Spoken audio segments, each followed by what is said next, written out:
Jerry Mondalto was one of, if not the greatest all-around athlete ever to graduate from Amesbury High School. Former football coach and athletic director Doug Wood commented, during Jerry's junior and senior years, along with a host of very talented athletes surrounding him, Landry Stadium was filled with spectators at every home contest. That hadn't happened since the glory days of Coach Taz, Tino Bertolini, and Larry Moran Jr. Jerry broke numerous records in football and baseball and was an outstanding athlete who also played basketball. Jerry was captain of all three sports, earning a total of 11 varsity letters. In football, Jerry was a 4-year starter for the varsity and captain his senior year. During his career, he rushed for 2,985 yards, scored 44 touchdowns, and had a career point total of 292. In 1971, he was a Boston Globe All-Scholastic and a Sunkist All-American in football. His football jersey number 22 was retired. He was also in Sports Illustrated Faces in the Crowd. Jerry was the Massachusetts Italian Athlete of the Year, and he won many all-league and local media awards. Every year of his career as a football player, Jerry was either a Northeast Conference or Cape-Ann League first-team player. In his junior year, in the Letterman magazine, he was one of the top 50 backs in the United States. In the Essex County newspapers, he was the back of the year in Massachusetts to watch for the 1971 season. In basketball, he was a 3-year varsity starter and captain his senior year. In baseball, he was a 4-year varsity starter and again captain. He had a career batting average of .430 and a pitching record of 19-8. In 1969 to 1970, he was a Northeast Conference All-Star and batting champion. Additional achievements noted are a Boston Globe All-Scholastic in 1972, an All-American in 1972, and again featured in Sports Illustrated. During his senior year at Amesbury, Jerry received a full 4-year scholarship to UMass Amherst in both football and baseball. After his college career and a 7-year stint of professional baseball in Italy, Jerry returned to coach baseball at Amesbury High School. He was head coach from 1982 to 1989, and again from 1994 to 2007. To this day, he owns the best varsity baseball winning percentage and has placed many of his former players on college diamonds throughout the Northeast. During Jerry's coaching years, his teams won Cape-Ann League championships in 1994, 1996, and 1997, North Area champions in 2000 and 2001, and a state championship in 1997. Coach Doug Wood commented, "In short, Jerry is one of the best contributors to the overall history of AHS athletics.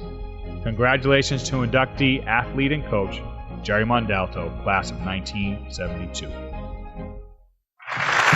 Folks, Jerry Mondalto with his presenters Doug Wood, Chuck Tazzaneri, and his children, Jaron, Talia, and Roman. Thank you very much. It's quite an honor to be here and see the people that came out to support not only myself but the other inductees. I want to congratulate the committee for their excellent job that they did. The luncheon today was outstanding. The selection of inductees was really an honor to be included with them.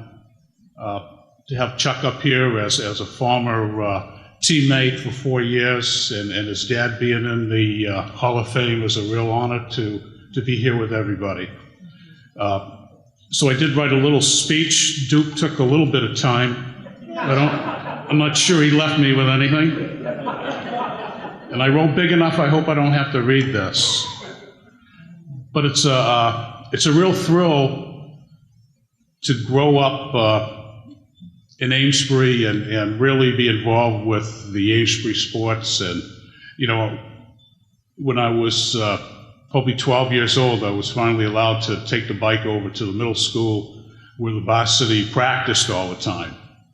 And I didn't miss too many practices because it was just a thrill to be there. I idolized a lot of the guys that were playing at those times. And I think it's what really kind of made me a better athlete is I really appreciated what those guys did when I was 12 years old. You know, guys like Peter Scovran, Johnny Tadalti was a center back way back, and he used to hike me the ball just to keep me satisfied and pacified because he wanted to date one of my sisters. So I had kind of an exclusive workout with the starting center on the varsity football team. And guys like Peter Scoverin, you know, he doesn't realize, and not just him, but a lot of the people that played with him, Chuck Perkins, Gary LeBlancs. Because when I was on the sideline watching practice, I knew that there'd be a water break. I could hear the coaches, you know, give them 5 more minutes to get a 10-minute water break. And I was the first one in line not to get a drink of water. I mean, I was only watching, but to grab one of the water containers to run up to give it to one of the varsity guys to put myself in front of his face, because I knew that he would have to take his helmet off to take a drink. And it was my chance to put the helmet on for a couple of minutes. And, you know, those are the things that when I played, I always appreciated the young kids that would watch us play, because I knew how much it meant to me to have those guys for like 2 minutes just pay a little attention to me, throw a pass, and, you know, I'd chase the balls when they were out of bounds. So I just wanted to be a part of it. And those guys really influenced me way back there. You know, I can remember guys like Paul Desatel. There used to be a pipe on the side of Landry Stadium where if you shimmied up, you could get in for free and not pay the 25 cents that they were charging you.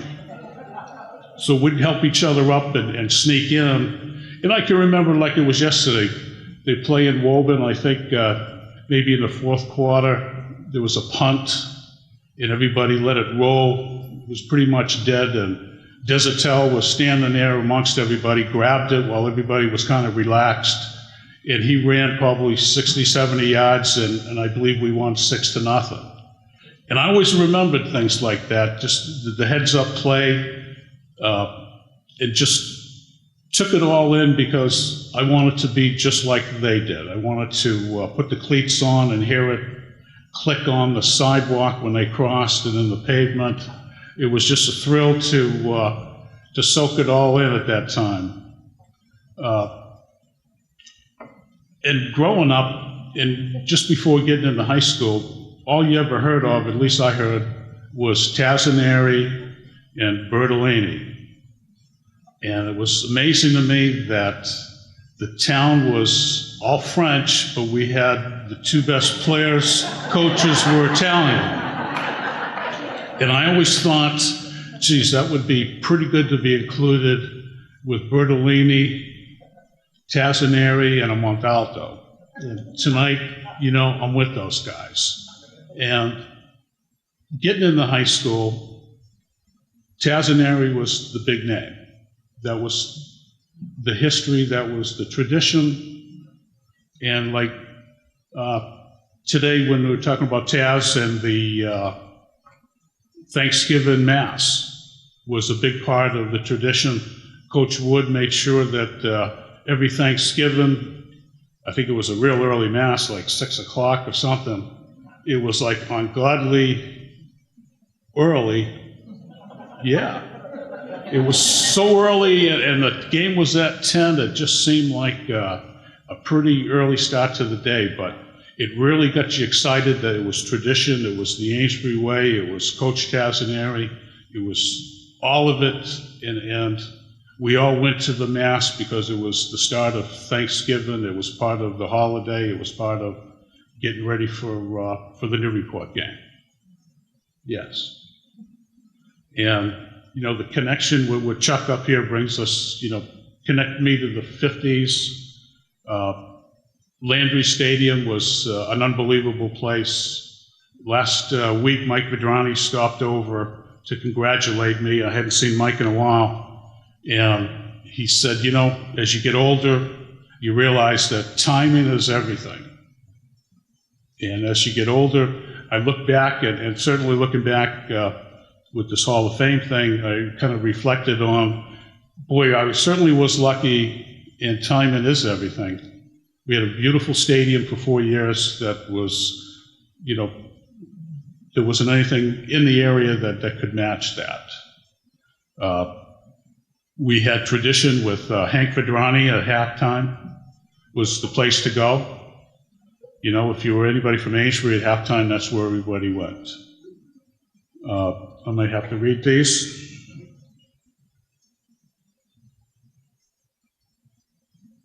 People that I really wanted to recognize is not only Landry Stadium, but Dick Bowley that announced every game was part of the group, even though he wasn't in the program. He was there for every single game. Guys like Zip Sapora that, you know, today you could not get in the press boxes and go up to the top of the press box on a ladder the way he used to. And he was dedicated, and nobody realized what he did, but I know that the films helped me as far as being recruited. And I appreciated everything guys like that he did, that Zip did. Other people that I really appreciated was Mike Ananian. He was my algebra teacher, I think my senior year. And I was in a class, I don't know how I ever got in the class, but I was with the top 20 students in my class, and I'm in an algebra class, and I didn't belong there. And I really begged him to, you know, put me in another class.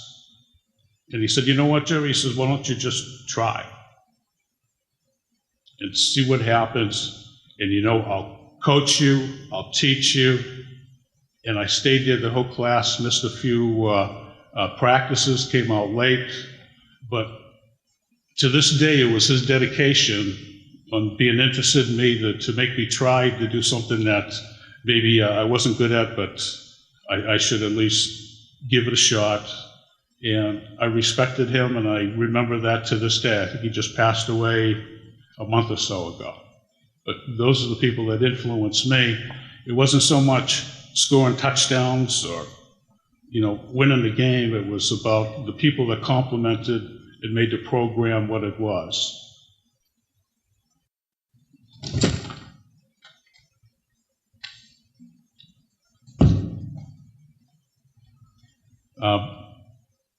As important were my teammates.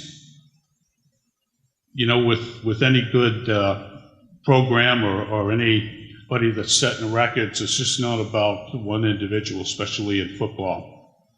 And I was blessed with timing.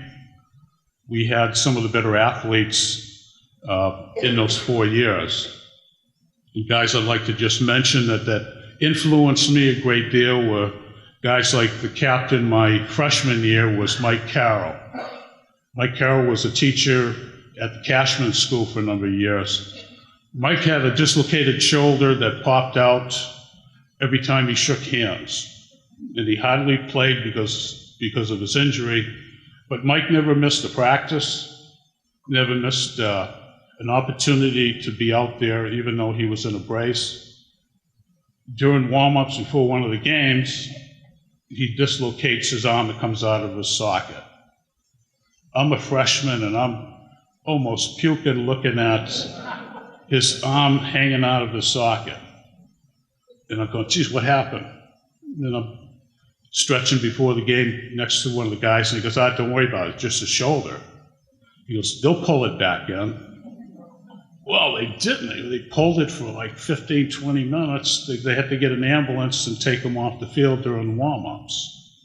But that was Mike Carroll being a captain, and the impression that he set and the level of expectation was set for me from the freshman year.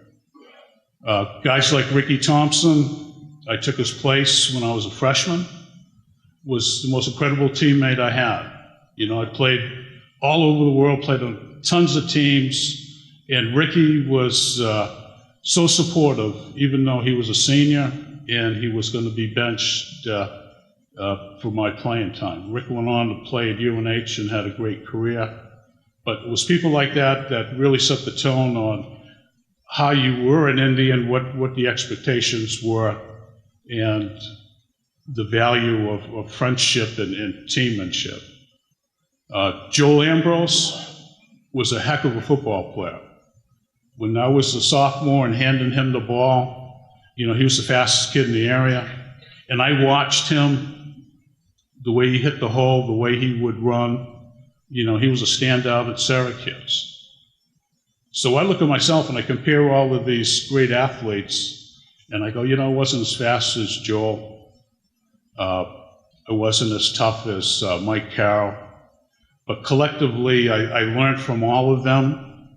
I had the opportunity for 3 years, to play with Wayne Lucia. Tremendous co-captain. It's guys like that, Big Wayne, Billy Babine, that was a pulling guard. They're the guys that helped me set the records, and it wasn't the records, it was much as we just played to win and played to get better at that time. Doug said, if you follow these guys, they'll lead you to the hole.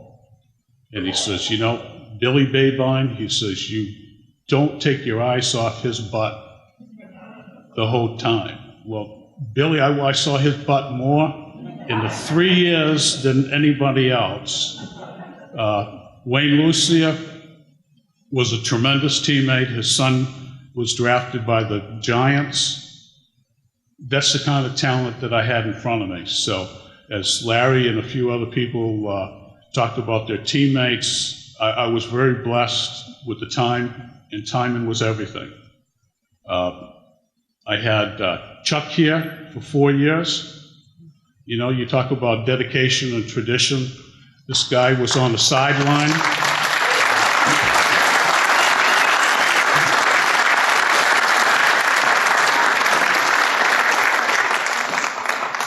Chuck was the connection to it all, as far as I was concerned, with the tradition, the mass, his dad. He was there on the sidelines. He was there in the basketball games. Baseball, I didn't see you though, Chuck. No, they used to have, spring was, it was checking out the chicks in the spring.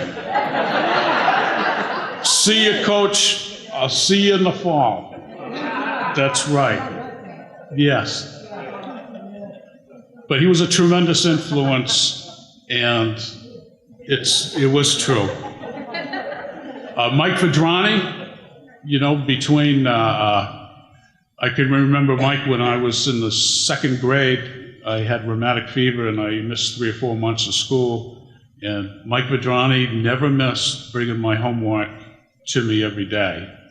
And the dedication and being a good friend, to stop over last week to congratulate me. But there's a guy that you talk about tradition and the stadium and stuff and what it meant, was a great influence as well. A real intense guy.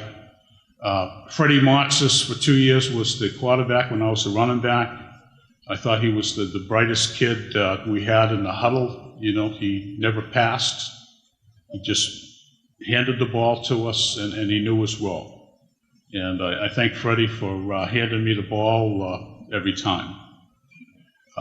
Coaches, I had Coach McAllister as a freshman. I want to thank him for giving me the opportunity as a freshman to play. Ernie G was one of the other football coaches, and the intensity that he showed and he taught me as a freshman. I can remember sticking me the first varsity scrimmage we had at Beverly as a middle linebacker and getting knocked over, didn't know what hit me, and he picked me up and said, "That's a great job." I didn't know what I did, but it was the enthusiasm and the encouragement that he showed. And a quick story, we used to go up to Vermont to football camp. Yes, it was a great time. And we had a drill. Ernie was down the far end, and it was just one-on-one, just brute strength, knock each other over type of thing. And as a senior, Doug thought I shouldn't really have any contact until the first game. Well, Ernie was just the opposite. He thought the first practice, the first 5 minutes of a practice, there should be some contact. So he called me over from the offense, and he put me up against Wayne Lucia. And I'm kind of looking, saying, geez, this is really not the way to start the preseason. So about 2 seconds before the drill went off, you heard the whistles blowing from about 50 yards away. It was Doug sprinting, blowing the whistle, calling the water break. The drill was over, and Ernie, what the hell are you thinking? But Ernie was a great motivator and somebody that was special to the football program. Other guys I'd like to recognize, as far as not teammates, but when I was coaching, two outstanding dedicated assistants that I had for a number of years. Wayne Adams was a tremendous help to me, and the reason we had the success was directly related to assistant coaches. Dave Motzis was a loyal assistant for a number of years. I see him out here tonight, and I appreciate you being here, Dave. And some of the former players and stuff, it's just nice to see everybody. But the question I was always asked is the thrills and highlights and what were some of my best memories. For me, junior year, Thanksgiving, leaving to go up to the field before we played at Amesbury, the parking was already down almost to Kendrick's Court. There was a full house. It was the day that we won the Division IV championship. Was a thrill. Running back the opening kickoff was certainly a thrill till we got called back for a clip. The other things I remember most was senior year, as the whole varsity got off the bus, was being booed completely by the Newburyport side. I thought that was pretty good. And as a coach, I got to thank Doug for talking me into trying it as a coach, because I thought he was absolutely crazy. I had no interest in coaching, and it was one of the better highlights of my athletic career was to come back and coach some of these guys like I was coached. The thrills I had was winning the state championship, seeing these guys develop and play at a college level, at a high school game was tremendous. Watching my son Jaron break my record for most hits in a career was an unbelievable thrill for me. I thought it was a record that would never ever be broke. So now he's got some bragging rights there. My son Roman, I had the privilege of coaching him for 4 years. He was 6-1 against Newburyport. He beat him in 12 innings, and he beat him in a tough playoff game when they were the #1 seed. So as a dad and as a coach, it was a thrilling time in my career to see those guys perform like that. And my daughter Talia, as a freshman, I didn't have the privilege of ever coaching, but hitting the foul shot as a freshman to have the girls go play at the Boston Garden was a highlight of my career.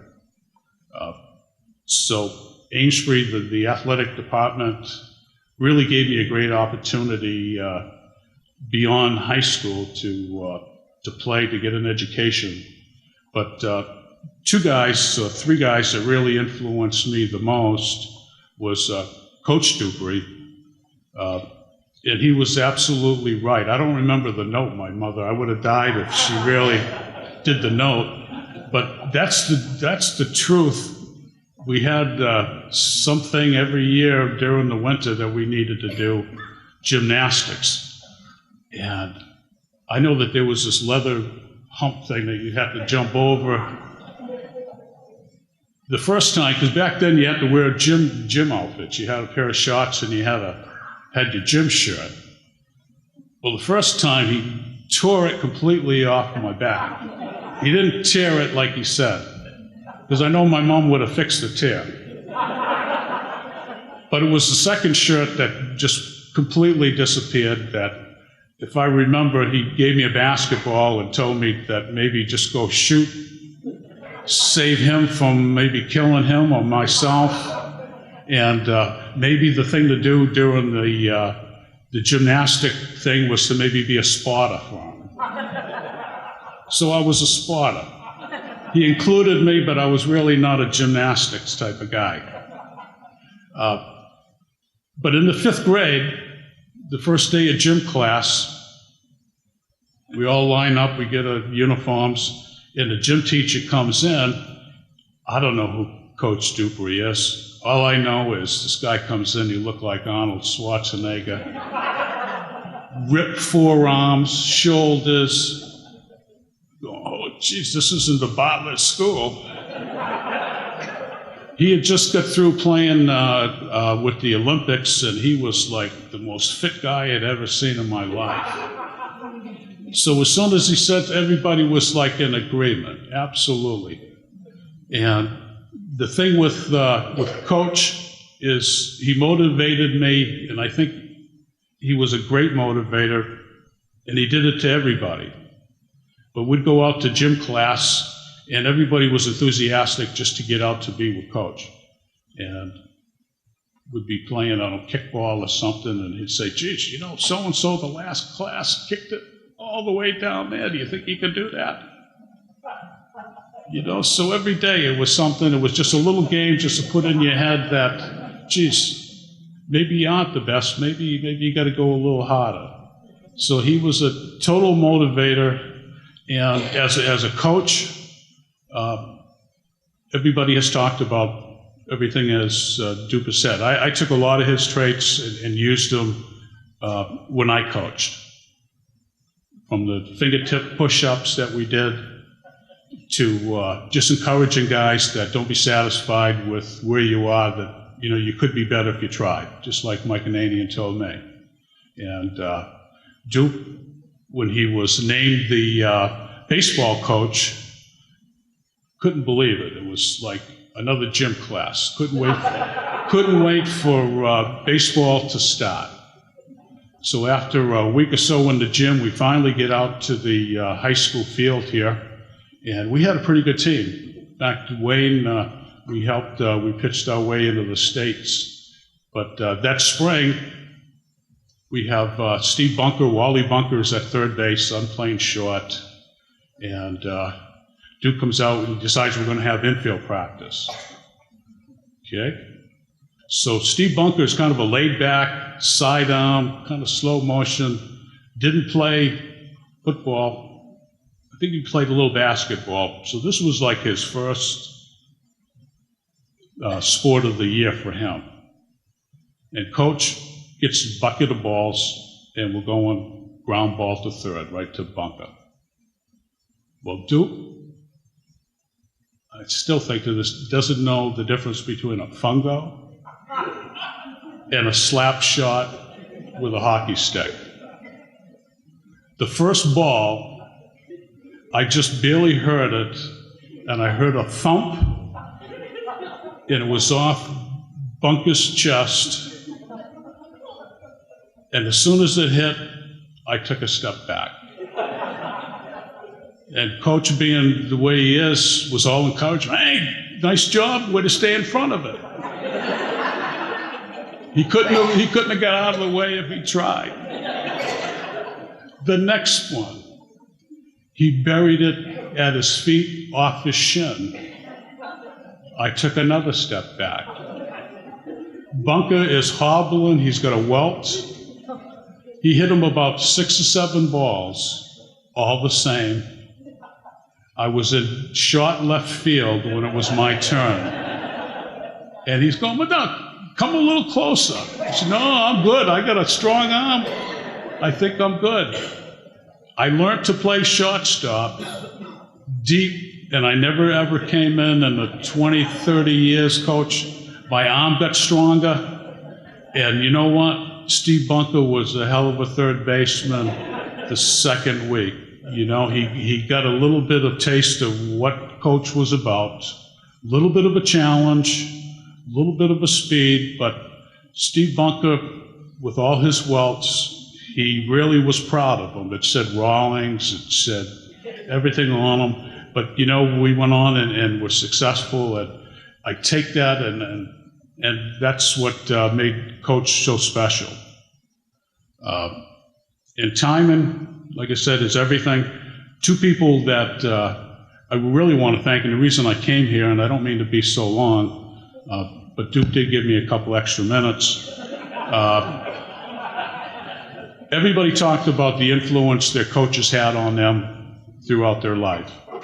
And there was nobody that had more of an influence on me than Coach Wood. He was tremendous. I mean, there's no way that I'm a sun-kissed All-American, face in the crowd. You know, that's stuff that coaches do on their own. It's not coaching.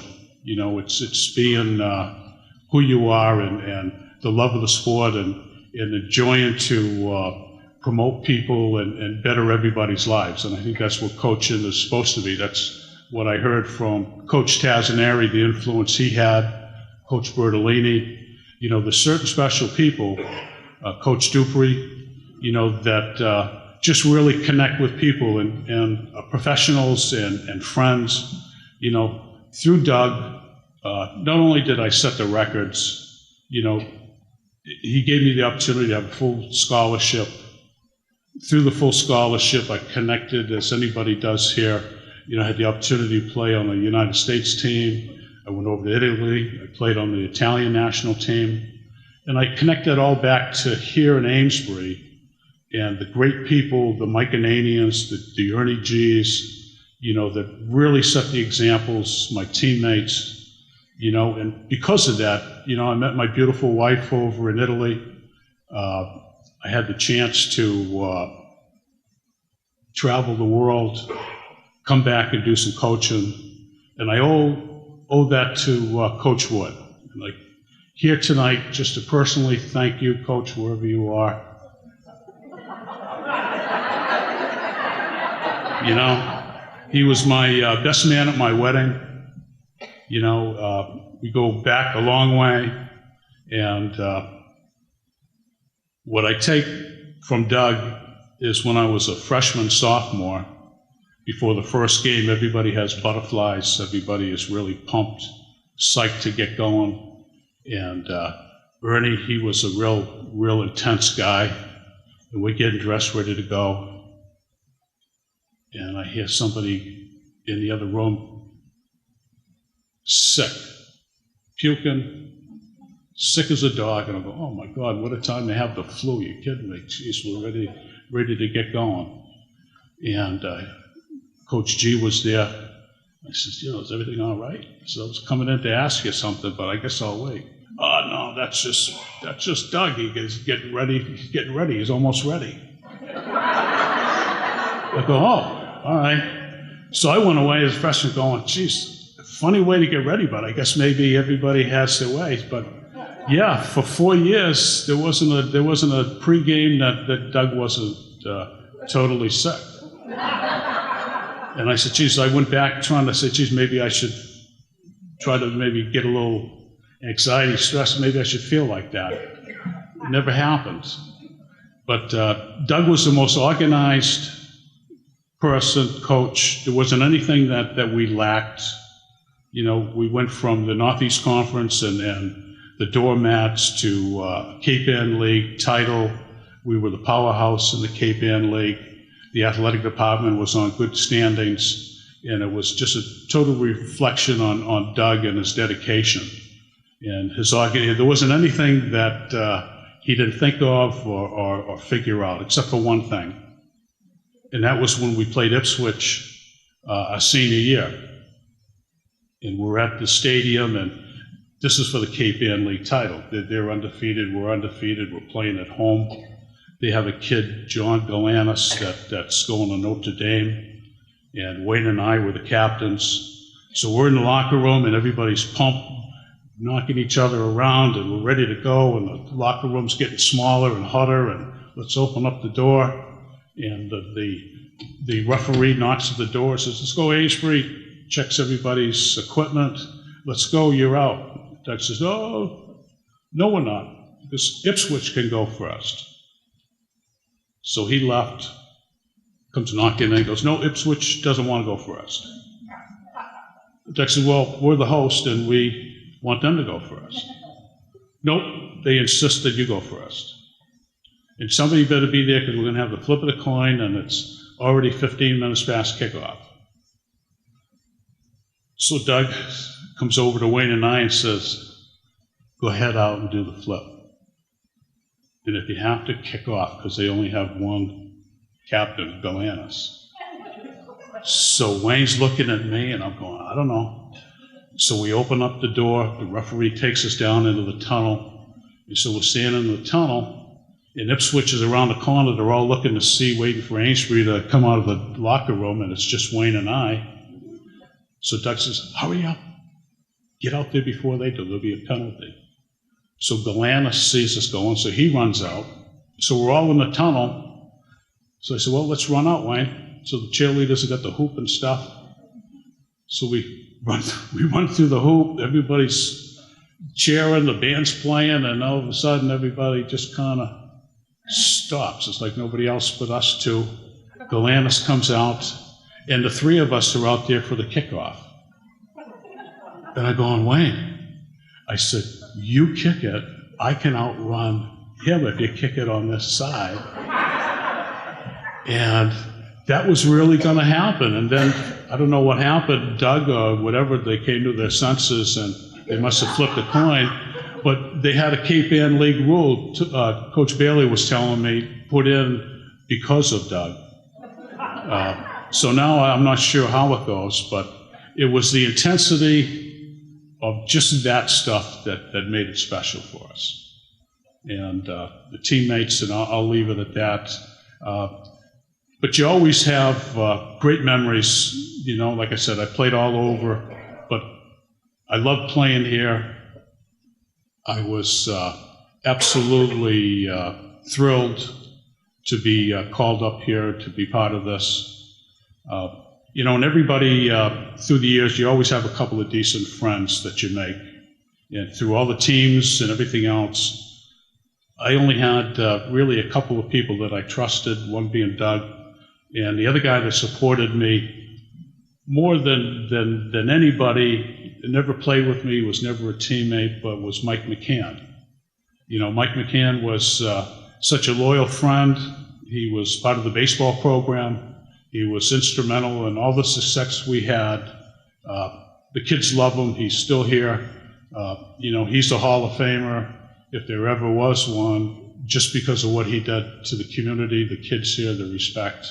And I could say the same for people I idolized, played with, Ralph DeVito and a few of the others that, you know, during the summer I'd watch you play third base. Ralph would never take my eyes off you. The little hitch before you swung. You know, it's all stuff that I sucked up. You know, Paul Walton, you know, I watched every one of your innings from the stands, beating Larry Russell 1-0 in Newburyport, drafted by the Kansas City Royals. Those are the people that I grew up with and idolized, and I tried to be part of that. So my success, all of this was just accumulation of all the pieces and parts that I sucked up from everybody. From Scoburn being nice to me, to you know, the kids throwing the chin strap to them. Sammy still has my chin strap. It was just a wonderful time for me, and I can't thank everybody enough. People would thank you for listening to me. My kids, Chucky, and good night, thank you.